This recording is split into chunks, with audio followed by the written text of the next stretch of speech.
Imam Punamak Kurumjari, Mayamda, I appeal a matang tokjari, Madudi Hokiba, Punkumarisida, Yamanwaitabat of Doxing, Yunkai to Gaiba, Aduga Kanasainabagi, Togdok, Kara, Sursanpur, Vishnupur, Kankopi, More, Amadi, Impaliski, Mapam Karada, Tokpagi Pau, Tabada, Ekoi, Adukimati, Nungaite, Meeyamna Bami Punchi, Karagsumankre, Maman Aduga property, Land Tunkayama, Tugaiba, Yunkai to the Aquamai Taba, Yamna Liba Tiba Togdoxing, Tokibadu. Ekoi Pioi section any manunda community any manunda Bhatana daba Labadigi Tokibani Aduna State Government is Sankan Jariba Ekoi State Sida Nungsi Chanana, Kupunamok de Minanaba Aduga law and order give him Naga Tamana Hona Jaribista Leva Meeyamna Matin Pangview. Loinana, Liberiba civil societies, Aduga elected members sing, Aduga prominent members in Liberiba Mayampunamana, Mating Pangbidana, Hanagumna, Nungsi Sanana Lepa, Ekoi Masilgi Marta, Makatana, Nungsi Sanana Leminaba, Honor the Mating Pangview, Haina, Mayamda Apple Tobjeri, Ekoi State Sida. Centuries Dagi Nungsi Sanana Amatoina Himinari, the Huziksu, Ekoi Amatoina Himinari, Haiba Portasi, Manganaba Ekoi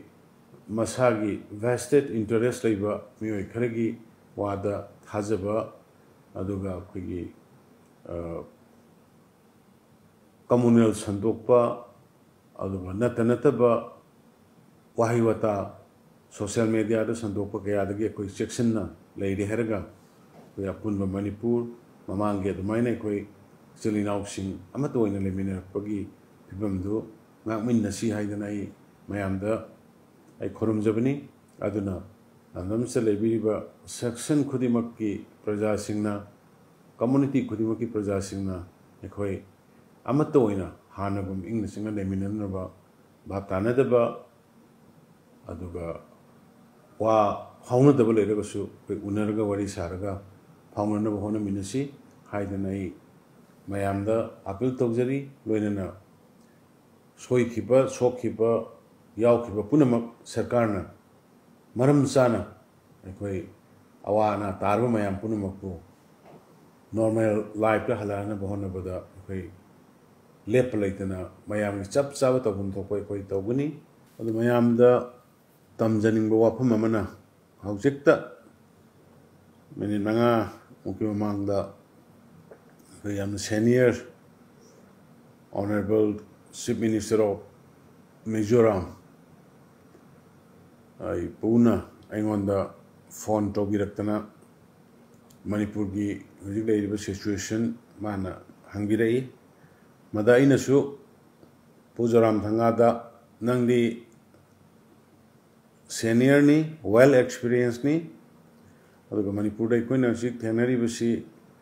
ikoi punna ina wanda gi advice, guidance pami, sumetoi iba thogdok siya na habida mana. Aigi status madu gumba thogdok tabanate, adu bunangi da thogpado ay nungaite, adu na ikoi punna Manipur da layriba apagi sinmijo gi jati sing Nana Fazana protect Toruga Thamba, Aduga Aina,